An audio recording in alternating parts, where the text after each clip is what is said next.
Hi hello ನಮಸ್ಕಾರ, welcome back to Amsas kitchen channel. ಯಾರೆಲ್ಲ ನಮ್ಮ ಚಾನಲ್ನ ಹೊಸದಾಗಿ ನೋಡ್ತಾ ಇದ್ದೀರೋ ಅವ್ರು ದಯವಿಟ್ಟು ಈ ವಿಡಿಯೋನ ಕೊನೆ ತನಕ ನೋಡಿ. ಇವತ್ತಿನ ರೆಸಿಪಿ ಏನಪ್ಪ ಅಂತ ಹೇಳಿದ್ರೆ ಎಗ್ ಪೆಪ್ಪರ್ ಫ್ರೈ. ಈ ರೆಸಿಪಿ ಒಂದು 4 ಮೊಟ್ಟೆ ಇದ್ದರೆ ಸಾಕು, ಮನೆಯಲ್ಲೇ ತುಂಬ ಟೇಸ್ಟಿಯಾಗಿ ಹಾಗೆ ಕಡಿಮೆ ಟೈಮಲ್ಲೇ ನೀವು ಮಾಡ್ಕೊಳ್ಬೋದು. ಒಂದ್ಸರಿ ಮಾಡಿಕೊಟ್ರೆ ಪದೇ ಪದೇ ಕೇಳ್ತಿರ್ತಾರೆ, ಅಷ್ಟು ಚೆನ್ನಾಗಿರುತ್ತೆ ಈ ರೆಸಿಪಿ ಚಪಾತಿಗೆ ಹಾಗೆ ರೋಟಿಗೆ ಪರೋಟಾಗೆ ತುಂಬಾ ಚೆನ್ನಾಗಿರುತ್ತೆ. ಅಂದರೆ ಹಾಗೆ ಸ್ನ್ಯಾಕ್ಸ್ ಆಗಿ ಕೂಡ ನೀವು ಮಾಡಿಕೊಡ್ಬೋದು, ಮಕ್ಕಳಿಗೆ ತುಂಬ ಇಷ್ಟಪಟ್ಟು ತಿಂತಾರೆ ಅಂತ ಹೇಳ್ತಾ ಬನ್ನಿ ಈಗ ಎಗ್ ಪೆಪ್ಪರ್ ಫ್ರೈ ಹೇಗೆ ಮಾಡೋದು ಅಂತ ತೋರಿಸ್ಕೊಡ್ತೀನಿ. ಒಂದು ಪ್ಯಾನ್ಗೆ 2ರಿಂದ 3 ಸ್ಪೂನ್ ಅಷ್ಟು ಎಣ್ಣೆ ಹಾಕಿ ಬಿಸಿ ಆಗೋದಕ್ಕೆ ಇಟ್ಟಿದ್ದೆ. ಈಗ ಇದಕ್ಕೆ ಒಂದು 2 ಮೀಡಿಯಮ್ ಸೈಜ್ ಈರುಳ್ಳಿ ಈ ರೀತಿ ಸ್ಲೈಸಾಗಿ ಕಟ್ ಮಾಡ್ಕೊಂಡಿರೋದನ್ನ ಹಾಕೋತಾ ಇದ್ದೀನಿ.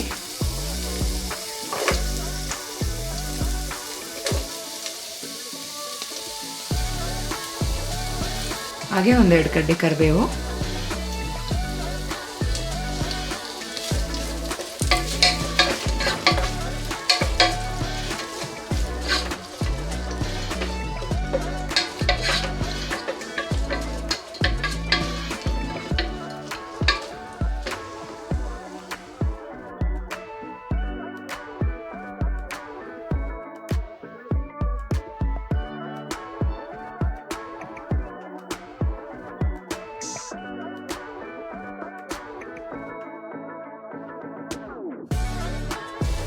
ಶುಂಠಿ ಬೆಳ್ಳುಳ್ಳಿ ಪೇಸ್ಟ್ 1 ಸ್ಪೂನ್ ಹಾಕೋತಾ ಇದ್ದೀನಿ.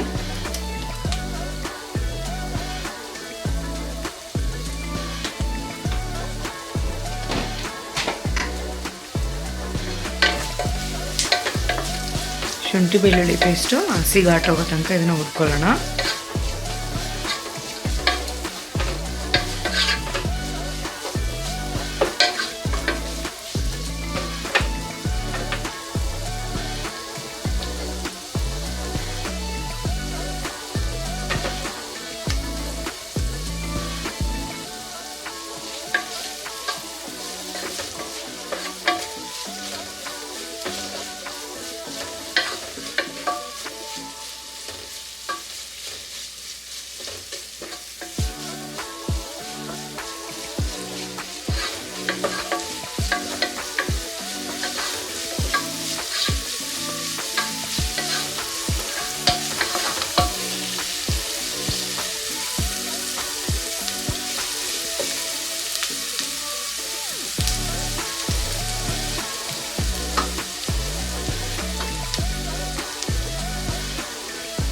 ಘಾಟ್ ಎಲ್ಲ ಹೋದ್ಮೇಲೆ ಇದಕ್ಕೆ 1 ಟೊಮೆಟೊನ ಹಾಕೋತಾ ಇದ್ದೀನಿ, ಸಣ್ಣದಾಗಿ ಹೆಚ್ಚಿರುವಂಥ ಟೊಮೆಟೊ ಕೂಡ ಎಣ್ಣೆನಲ್ಲೇ ಚೆನ್ನಾಗಿ ಫುಲ್ ಸಾಫ್ಟ್ ಆಗೋ ತನಕ ಇದನ್ನು ಫ್ರೈ ಮಾಡ್ಕೊಳ್ಳೋಣ.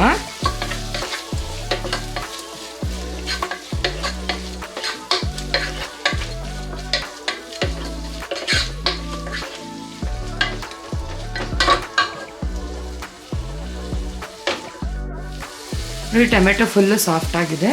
ಈಗ ಇದಕ್ಕೆ ಸ್ಪೈಸಸ್ನ ಆ್ಯಡ್ ಮಾಡ್ಕೊಳ್ಳೋಣ.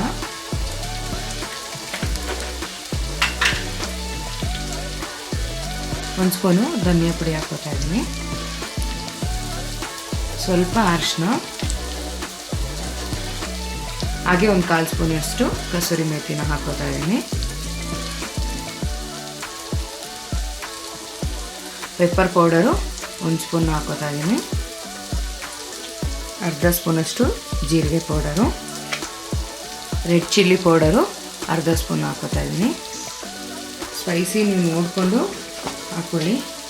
ಹಾಗೆ ಇದಕ್ಕೆ ರುಚಿಗೆ ತಕ್ಕಷ್ಟು ಉಪ್ಪು ಹಾಕೋತಾ ಇದ್ದೀನಿ. ಇದನ್ನೆಲ್ಲ ಫ್ರೈ ಮಾಡ್ಕೊಳ್ಳೋಣ.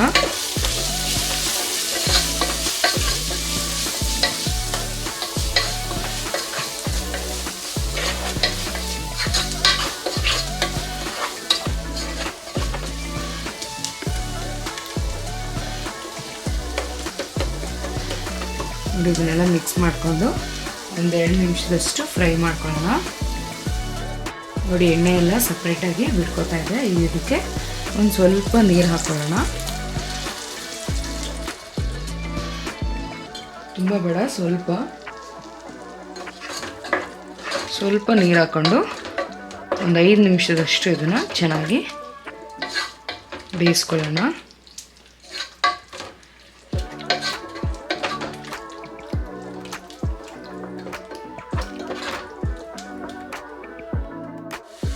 ನೋಡಿ ಎಣ್ಣೆ ಎಲ್ಲ ಸಪ್ರೇಟಾಗಿ ಬಿಟ್ಕೊಂಡಿದೆ. ಈಗ ಇದು ಮಸಾಲೆ ಎಲ್ಲ ಚೆನ್ನಾಗಿ ಫ್ರೈ ಆಗಿದೆ ಅಂತ ನೋಡಿ. ಈಗ ಇದು ಮಸಾಲೆ ಎಲ್ಲ ಚೆನ್ನಾಗಿ ಫ್ರೈ ಆಗಿದೆ ಅಂತ ಅರ್ಥ. ಈಗ ಇದಕ್ಕೆ ಮೊಟ್ಟೆನ ಹಾಕ್ಕೊಳ್ಳೋಣ. ನಾನಿಲ್ಲಿ 4 ಮೊಟ್ಟೆ ತೊಗೊಂಡಿದ್ದೀನಿ. ಸೊ ಒಂದೊಂದು ಮೊಟ್ಟೆನೇ ಸಪ್ರೇಟಾಗಿ ಈ ರೀತಿ ಬೌಲಲ್ಲಿ ಹಾಕ್ಕೊಂಡು ಹಾಕೋತಾ ಇದ್ದೀನಿ.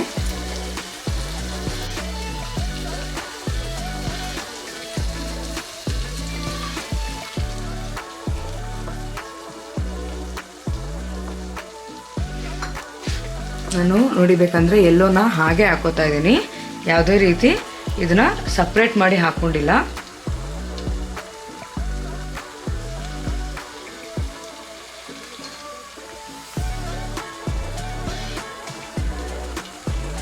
ಈ ರೀತಿ ಮೊಟ್ಟೆನ ಹಾಕ್ಕೊಂಡು 1-2 ನಿಮಿಷ ಹಾಗೆ ಬಿಡೋಣ. ನೋಡಿ ಒಂದು 50% ಅಷ್ಟು ಇದು ಬೆಂದಿದೆ.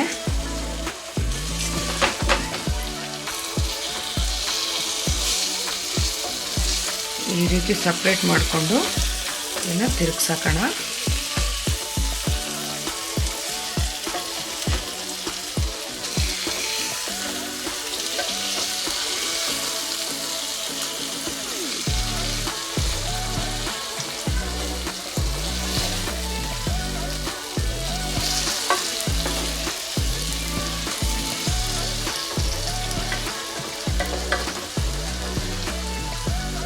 ಮತ್ತು ಇದನ್ನ ಒಂದು 2 ಮಿನಿಟ್ಸು ಹಾಗೆ ಬೇಯೋದಕ್ಕೆ ಬಿಡೋಣ. ವಾವ್, ನೋಡ್ತಾ ಇರ್ಬೋದು ಎಷ್ಟು ಚೆನ್ನಾಗಿದೆ ಅಂತ. ಹಾಗೆ ಪರ್ಫೆಕ್ಟಾಗಿ ಬೆಂದಿದೆ ನೋಡಿ. ಇದು ಹಾಗೆ ದಪ್ಪ ದಪ್ಪ ಹಿಂಗೆ ಇರಬೇಕು, ತಿನ್ನೋದಕ್ಕೆ ತುಂಬಾ ಚೆನ್ನಾಗಿರುತ್ತೆ. ಈಗ ನಿಮಗೆ ಇಷ್ಟು ದಪ್ಪ ಬೇಡ ಅಂತಂದರೆ ಇದನ್ನು ಒಂದು 2 ಭಾಗ ಅಥವಾ 4 ಭಾಗದಷ್ಟು ಮಾಡಿ ಸಾಕು. ತುಂಬ ಸಣ್ಣಗೆ ಮಾಡ್ಕೊಳಕ್ಕೆ ಹೋಗ್ಬಿಡಿ, ಚೆನ್ನಾಗಿರೋದಿಲ್ಲ. ಇದು ಹಿಂಗೆ ತಿಂದ್ರೇ ಚೆನ್ನಾಗಿರೋದು. ನೋಡ್ತಾ ಇರ್ಬೋದು ಎಷ್ಟು ಚೆನ್ನಾಗಿ ಬಂದಿದೆ. ಇದನ್ನು 2 ಪೀಸ್ ಮಾಡ್ತಾ ಇದ್ದೀನಿ.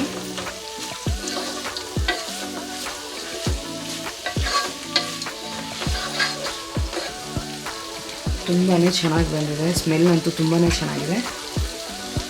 ಈಗ ಇದಕ್ಕೆ ಫೈನಲ್ ಟಚ್ಚು ಕೊತ್ತಂಬರಿ ಹಾಕ್ಕೊಂಡು ಇದನ್ನು ಸರ್ವ್ ಮಾಡ್ಕೊಳ್ಳೋಣ.